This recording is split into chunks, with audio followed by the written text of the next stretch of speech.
รัฐบาลชี้นำให้คะแนนเกี่ยวของฮีพรคนขั้วกำหนดทางเลือกลงทุนก่อสร้างท่อส่งน้ำมัน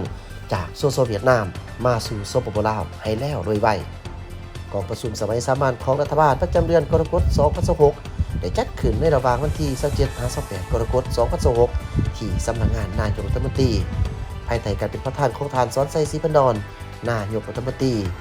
สำหรับแผนเรียนคิดซุนในเดือนสิงหาคม 2026 รัฐบาลจะซุ่มใส่ติดตามราคาน้ำมันในตลาดโลกอย่างใกล้ชิดและเกี่ยมพร้อมรับมือต่อความเสี่ยงในการขาดแคลนและเพิ่มขึ้นของราคาน้ำมันเสือไฟเพื่อรับประกันการสนองน้ำมันให้เพียงพอ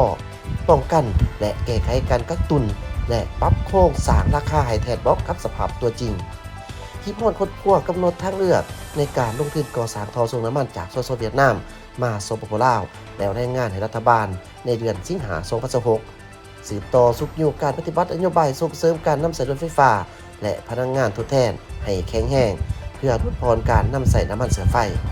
เอาใจใส่ติดตามกฎกาความปลอดภัยของเขื่อนและบริการจัดการนำในเขื่อนสร้างแผนรับมือต่อกับปัญหาไฟฟ้าตกไฟฟ้าดับที่อาจจะเกิดขึ้น